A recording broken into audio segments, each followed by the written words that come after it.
pembelajaran 1. Kegiatan apa saja yang kita lakukan pada pembelajaran 1? Pada pembelajaran 1, kita akan menemukan contoh-contoh kerjasama Indonesia dengan negara-negara ASEAN di bidang sosial dan budaya. Kemudian menemukan informasi dari teks eksplanasi, dan yang terakhir, mengetahui cara menghasilkan energi listrik. Kemudian, tujuan pembelajaran yang akan kita capai yaitu 1. Siswa mampu mengidentifikasi peran Indonesia dalam berbagai bentuk kerjasama di bidang sosial budaya dalam lingkup ASEAN dengan tepat melalui kegiatan berdiskusi dan mencari informasi. Kemudian yang kedua, siswa mampu menyebutkan informasi penting meliputi bagian-bagian dari teks eksplanasi pada contoh teks eksplanasi tentang cara menghasilkan energi listrik pada PLTA dengan teliti. Kemudian yang ketiga, siswa mampu mengidentifikasi cara menghasilkan energi listrik dengan benar melalui kegiatan mengamati rangkaian listrik pada pembangkit listrik tenaga mikrohidro. Sudah siap semua? Yuk kita mulai.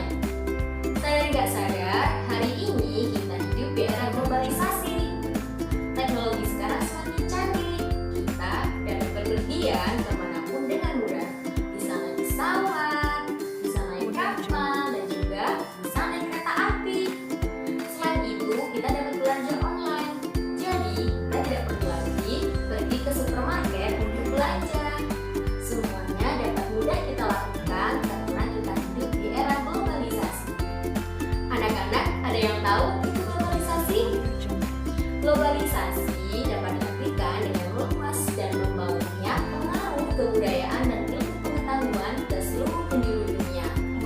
Globalisasi terjadi ketika warga dunia dari berbagai bangsa dan negara saling berinteraksi dan memberikan pengaruh satu sama lain.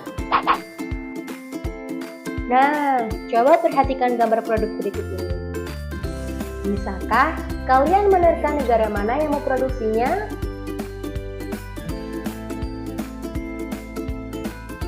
Yang pertama yaitu batik.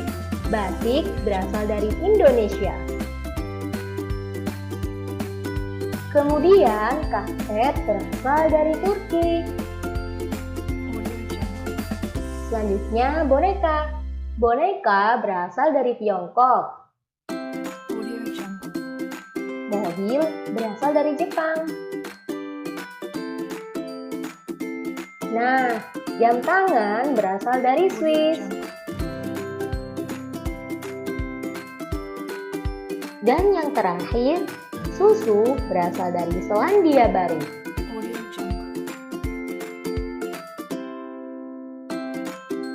Produk-produk tersebut sudah mudah ditemukan di Indonesia, kan? Globalisasi memungkinkan beragam produk dari negara lain dapat ditemui di Indonesia. Kita bisa menemui berbagai makanan dari negara lain seperti pizza, kemudian jam tangan atau boneka dari negara lain. Perkembangan teknologi dan komunikasi yang memudahkan kerjasama antar negara. Begitu juga dengan kemajuan alat transportasi yang memudahkan barang luar negeri masuk dalam suatu negara. Kerjasama antar negara seperti kerjasama antara Indonesia dengan negara-negara ASEAN.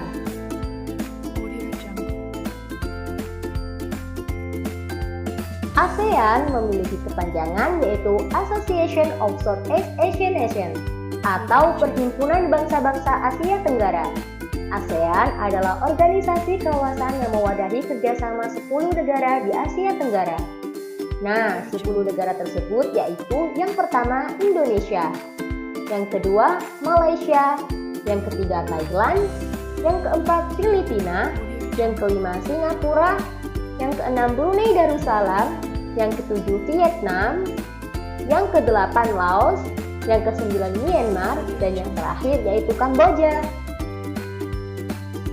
Pada era globalisasi ini, Indonesia juga melakukan kerjasama dengan negara lain, termasuk ASEAN. Nah, bagaimana ya peran Indonesia dalam bidang sosial dan budaya dengan negara ASEAN? Anak-anak, sekarang kalian baca artikel dulu ya. Nanti waktu baca bisa pause atau stop dulu video ini ya. Kalian baca artikel yang berjudul Menlu Hillary Clinton promosikan angklung ke dunia.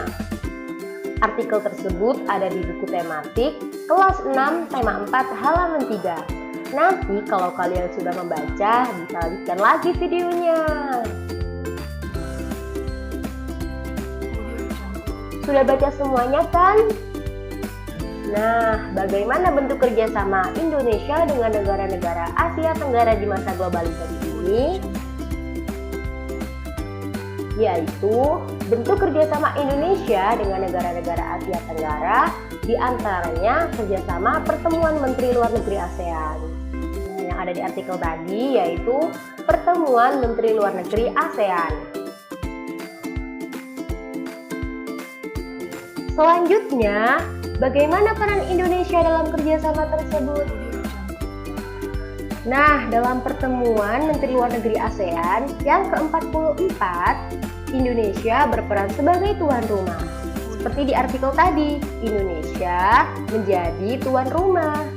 Berbagai makanan tradisional dihidangkan dan berbagai kesenian daerah ditampilkan, seperti tari-tarian tradisional Jakarta, Bali, dan Aceh. Sebagai acara puncak adalah penampilan angklung interaktif oleh Sang Maung Ujo. Semua hadirin dibagikan angklung berbagai tangga nada, kemudian memainkannya bersama-sama dengan dipimpin oleh Daeng Ujo. Terus, bagaimana peran angklung pada acara tersebut? Peran angklung membantu menciptakan iklim yang kondusif. Jadi, para tamu undangan terlihat bahagia dan senang, sehingga pertemuan para Menteri Luar Negeri ASEAN dan berbagai pertemuan bilateral berlangsung sukses. Nah, anak-anak, dari membaca artikel tadi, kita mengetahui bahwa Indonesia juga bekerja sama dengan negara-negara lain, termasuk ASEAN. Berikut kerjasama Indonesia dengan negara-negara di Asia Tenggara di bidang sosial budaya di masa globalisasi. Bentuk kerjasama Indonesia dalam bidang sosial yaitu kerjasama untuk kepentingan kemanusiaan, kemudian menjaga perdamaian antar negara anggota, dan yang terakhir mewujudkan Asia Tenggara bebas narkoba. Selanjutnya, peran Indonesia dalam hubungan kerjasama dengan negara di Asia Tenggara dalam bidang sosial yaitu mengirimkan bantuan kepada negara-negara yang dilanda bencana alam atau konflik, kemudian ikut serta menyelesaikan konflik Kamboja, dan yang terakhir melakukan upaya-upaya pemberantasan narkoba. Selanjutnya, yaitu bentuk kerjasama Indonesia dalam bidang budaya, yaitu memperkenalkan negara-negara anggota melalui lembaga-lembaga pendidikan seperti sekolah, kemudian menyelenggarakan festival dan pekan film, mengadakan program pertukaran acara televisi dan radio, dan yang terakhir, mengadakan program pertukaran artis. Selanjutnya, peran Indonesia dalam hubungan kerjasama dengan negara di Asia Tenggara dalam bidang budaya, yaitu memberi sponsor seniman-seniman lokal untuk mengadakan pentas seni di negeri tetangga. Kemudian mengundang seniman dari negara tetangga untuk mengadakan pentas seni di Indonesia. Dan yang terakhir, mendukung program pertukaran pelajar antar negara anggota termasuk beasiswanya. Kalian tahu nggak bahwa listrik mempunyai peran penting di era globalisasi ini? Kira-kira bagaimana ya cara produksi listrik pada era globalisasi ini? Yuk kita bahas! Nah, sekarang pause atau stop video ini dulu ya. Kemudian bacalah teks yang berjudul Menghasilkan Energi Listrik di buku tematik kelas 6, tema 4 halaman 6. Jika sudah membaca, lanjutkan lagi videonya.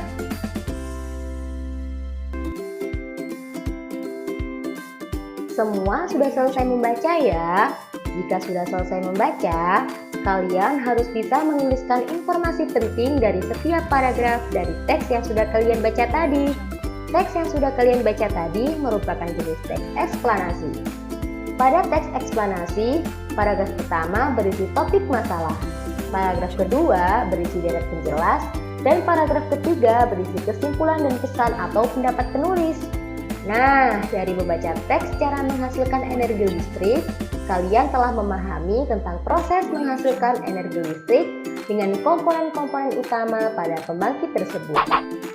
Nah, anak-anak, tadi kalian sudah membaca teks eksplanasi kan? Teks eksplanasi tersebut menjelaskan cara menghasilkan energi listrik, yaitu dengan pembangkit listrik tenaga air. Berikut adalah gambar dari pembangkit listrik tenaga air. Pada pembangkit listrik tenaga air ada 10 bagian-bagian penting, dan berikut adalah penjelasannya. Yang pertama, pada gambar pertama itu air dari waduk atau sungai disimpan di situ. Kemudian di gambar yang kedua, air masuk melalui pintu tersebut. Dan di gambar ketiga, air diatur oleh kartu pengaman. Selanjutnya, pada gambar keempat, air kemudian masuk ke tangki pengaman tekanan. Nah, di gambar 5 ini air di dalam pipa besar. Selanjutnya, di gambar keenam, air melalui kartu pengatur tekanan. Di gambar ketujuh, berfungsi mengalirkan dan mengarahkan air ke turbin.